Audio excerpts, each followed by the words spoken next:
Welcome to the Chronicles of a Christian Drama Queen podcast. I am your host and the original Christian drama queen, Lisa Schaefer, and I'm glad that you are here. I can promise you that I know what it's like to think like a lover of Jesus, but live like a hot mess every day. And if you can relate, you're in the right place. Everything from the craziness of homeschooling my kids to overcoming deep wounds of abandonment and abuse as a child. Stay with me, sister. I have walked down those paths, and I've got decades of healing and hope that God has called me to share, so here we go.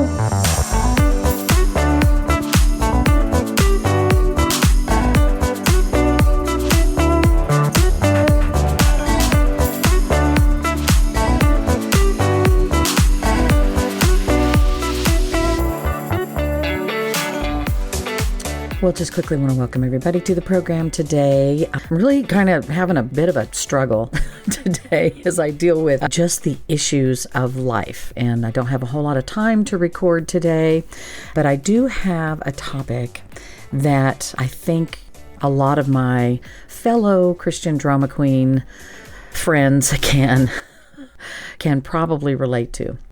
So Christian drama queens like I am, like me, we tend to have a real tough time saying no. We have a difficult time when we're asked for help, when we're asked to participate in something that we feel like God is using and going to be showing himself strong in. We have a little bit of a difficulty saying no to that. We want to be in on that. We want to be a part of big things that God is doing. And recently I was invited to participate in something that I think would be just really great to be able to participate in.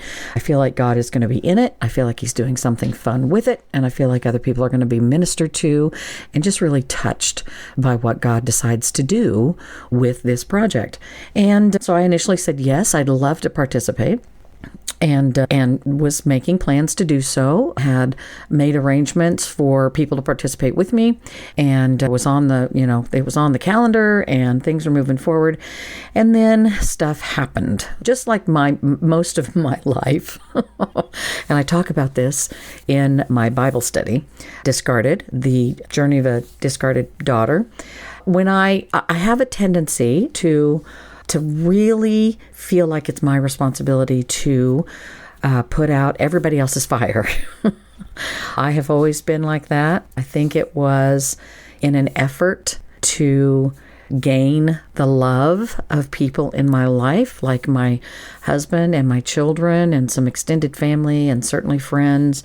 It was an effort to try and be considered valuable to them. I spent a lot of time over the course of the last 20 or 25 years in particular, as my children are anywhere ranging in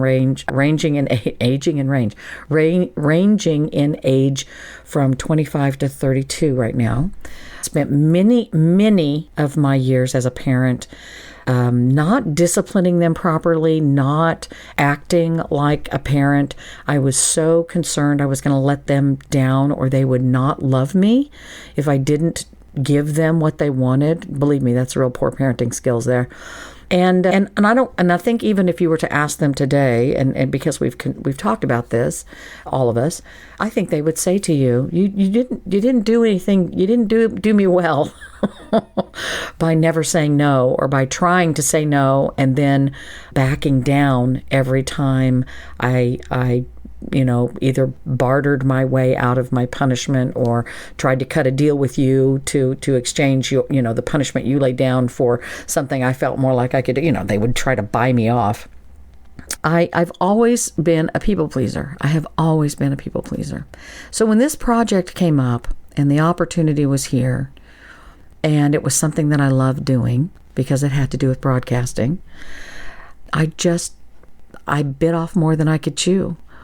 Because as soon as a personal issue arose where I simply needed to be available to help my mother. She's almost 80 years. Actually, she just turned 80 in April, and we're getting to that place where she needs me more. I am a caregiver. I've been doing that since 1985. And so I've worked as an in-home caregiver. I've worked in long-term geriatric facilities as a caregiver. I have worked in my own home. I'm actually caregiving right now for my intellectually disabled sister-in-law. I am that's, some people say, oh, it's a real gift that you take care of people. I don't know that it's a gift. I do know that for me, it's almost a compulsion, and I'm not sure that's healthy. But anyway, so I'm getting ready to set off onto this project, and I'm excited about it. And really all we've done is postpone it. I will probably still be involved with this project, just not right now.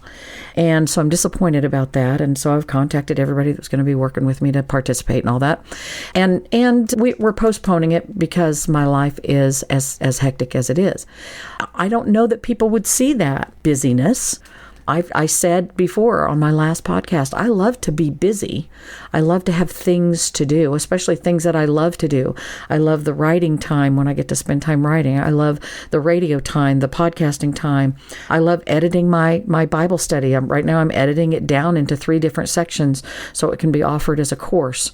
There are things that I love to do. There are projects out there that I feel like God has called me to do. And then there are the things that I tackle that aren't really part of what God's called me to do. I just feel like I have to take them on. You ever feel that way? The problem is that I tend to take on things for the wrong reasons. And when I'm hit in the face with the truth about why I've taken on another project, why have I taken on something, a good project. It's not that listen, this is a good project to be involved in. I want to be involved in it. But then you add to that my inability to not be a fireman. I am not able to not put out other people's fires when they bring them to me. And I feel like I should adopt this phrasing, when someone brings me their fire, do I need to say to them, I'm not sure this is my fire to put out? Or do I say to them, I want to help you put out your fire, and I can maybe help facilitate a way for you to put that fire out with some other resources, but I don't feel like that's my fire to put out.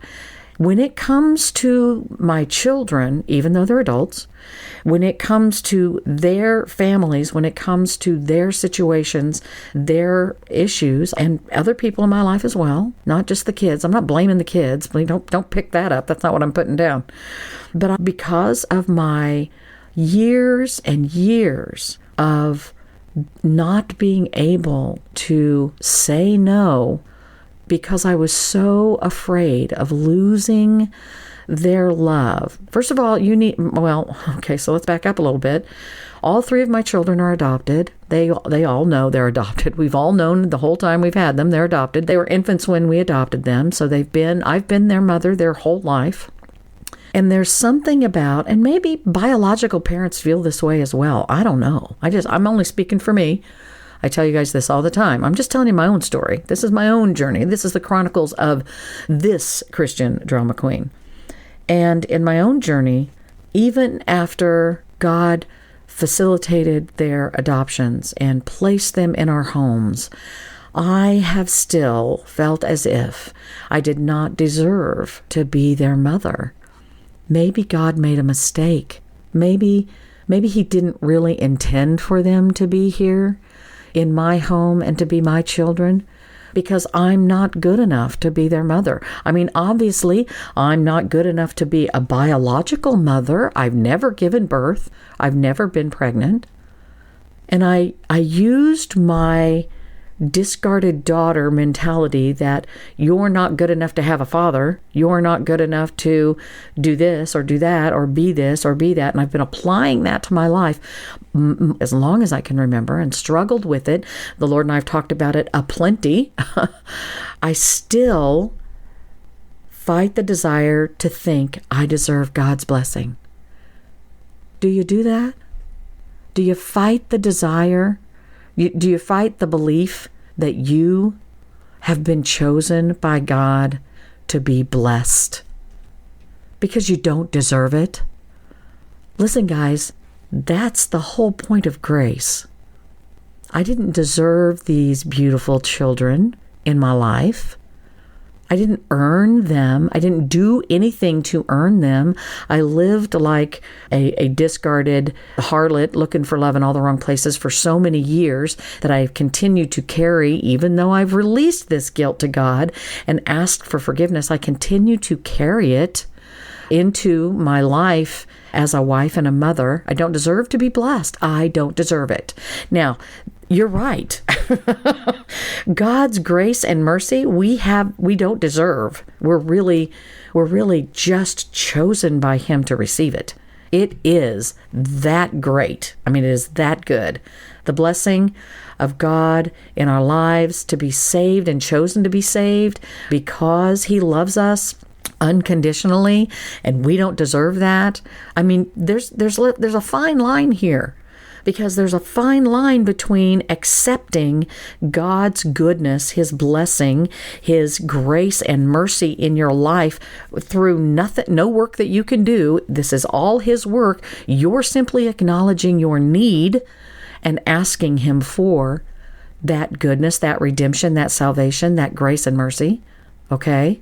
But there's a fine line between that and the self-degradation that comes when you hang on to your guilt, when you hang on to your worthless, stinking thinking, right?